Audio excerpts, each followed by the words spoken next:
The big topic of contention in the gaming landscape this past week has been, of course, the Sonic movie. A lot of people saw the trailer, they looked at Sonic, and they said, nope. That's because Sonic genuinely looks off-putting. A lot of people will, I think, agree on that front. But fortunately, Jeff Fowler, the director of the movie, recently tweeted that they've listened to the criticism, that they understand people, fans, enthusiasts are not happy with the design, that Paramount and Sega are committed towards making this character design the best possible, so they're going to go back to the drawing board, redesign aspects of the character. And the hope is that things will look a lot better in the next trailer. And I love this hashtag, gotta fix fast. Now, there's been some discussion surrounding whether this is gonna pave the way for crunch, whether employees, workers, the CGI artists are gonna have to work overtime and just bust their asses, because the movie is coming out in November, which is just a couple months from now. I don't know how movie development works. I don't know how easy or hard it is to adjust the sort of the character model. Hopefully this all works out. Hopefully the workers are treated right, while the final product ends up being something we can look forward to, something we don't have to be terrified by, because Sonic looks like he'll kill you in your sleep. Now, I think there is no denying that a big reason for why the Sonic movie is getting so much flack is because it's sort of standing alongside Detective Pikachu and that movie's marketing campaign. Unlike the Sonic movie, Detective Pikachu and the design of the Pokemon have been very well received. They look very accurate in terms of the models, and while there was an adjustment period to sort of see these Pokemon under a more photorealistic light, it was strange at first. Eventually, I think people got over that adjustment period, and once the look of the movie settled, people looked at the movie and said, hey, shit, the Pokemon look fantastic and cute and really true to the original source material. Now, speaking of Detective Pikachu, the movie director recently weighed in on what's going on with the Sonic the Hedgehog movie Backlash. They're sort of in the same realm. They're both video game adaptations based on caricature characters and creatures. So it made sense that somebody would ask him about, hey, what do you think about that other movie that's kind of in the same vein as what you're doing? And here's how Verge described that conversation. Letterman told The Verge he just heard about the Sonic situation 15 minutes ago, adding he didn't envy the position that Fowler and Paramount have found themselves in. Deciding to alter a main character's design just a few months ahead of its scheduled release probably wasn't easy to do, Letterman says. Although he couldn't speak to Fowler or Paramount's process into reworking Sonic's look, he did offer some insight into how impossible it would have been for his Detective Pikachu team to take on such a dramatic undertaking. The article then proceeded to quote Letterman directly. He said this: "There is no right or wrong to how you make one of these movies. It would be very difficult for us to redesign anything. We spent a year designing all the characters ahead of shooting so that we could get it all right. If we were off by an inch on Pikachu, actor Justice Smith's performance would go right out the window. For us, it would have been impossible, but that doesn't mean they can't do it. I wouldn't want to be in their shoes. They're in a difficult spot." So basically, Letterman's response to all this is, oof, I don't want to be on the receiving end of the Sonic backlash. But at the same time, he's not saying that Sonic cannot be fixed. The process may be different for them versus what it was for Detective Pikachu. For Detective Pikachu, they did so much preparation early on that, changing things down the line would just be impossible. They'd just have to stay the course. He actually talked a bit more about that process. Here's how The Verge further described Letterman's process. Quote, "Letterman credits much of their design decisions to spending 2 years studying different animal designs and collaborating with the Pokemon Company design team in Japan to ensure everything worked." The Verge then transcribed the following quote, "We studied a lot of animals and how they behave and how they interact to ensure we got it right. Bulldogs in particular for Bulbasaur, and how they act in packs or how they get you to pay attention. There is an extraordinary amount of craft that went into making the movie on the animation side as we try to bring everything to life." Yeah, 2 years they spent preparing for this movie, studying animals to see how certain animals' behavior could fit with certain Pokemon in a more photorealistic setting. They talked to the folks at Pokemon Company in Japan to make sure that everything was in order. It seems like they did their homework, and it shows through the trailer and the movie itself, which, by the way, the reviews for Detective Pikachu have been extremely positive.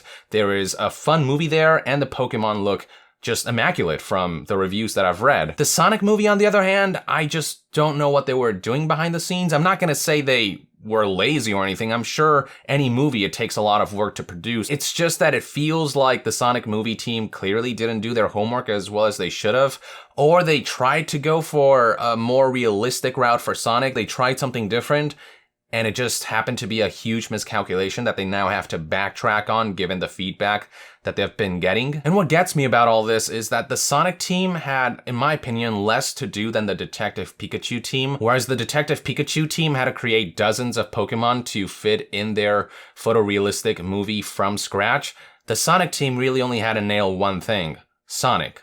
That was the only sort of CGI character that they had to get absolutely right, because the look of Sonic is so iconic, just as Pikachu has a very iconic look, and you can't really tweak that all that much if you intend to please fans. And you can see right here, if you check out this video that Ryan Reynolds posted on his YouTube channel, just the incredible amount of detail that they placed on the models, the proportions, making sure that everything looks right while fitting in a photorealistic setting.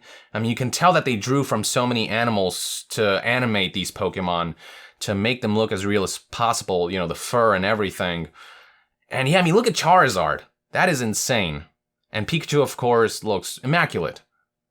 Just absolutely perfect. So yeah, this was clearly a bigger undertaking than the Sonic movie, and yet they got it right, and I think it's because they did their homework. They talked with the game makers of Pokemon to ensure that everyone was on board, whereas the Sonic team I think they try to go with their own thing. It doesn't seem like they consulted the original creative team of Sonic all that much. Just this concept art alone, this right here, was a red flag, and there were plenty of posters that leaked before the trailer came out.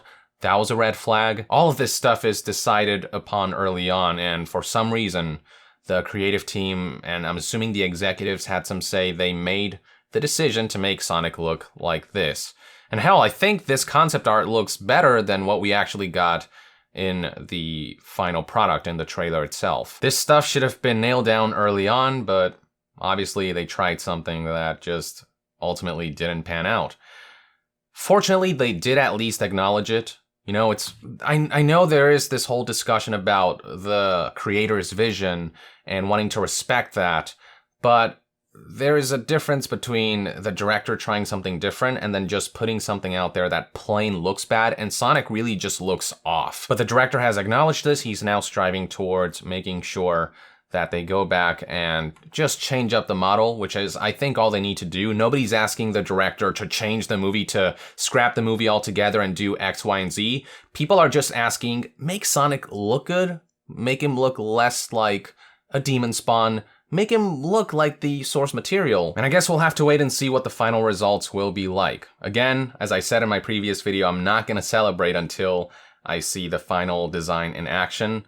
But if they adjust the eyes, that'll go a long way. And they gave him gloves. You know, just little things like that could make all the difference in the world. All I know is that as Sonic looks right now in the trailer, it just looks incredibly creepy. And I don't think it has anything to do with creative vision. It's just the design is very flawed. That's my opinion anyway. And hopefully, you know, future movies will follow Detective Pikachu's example, especially when you're drawing from sort of this iconic source material.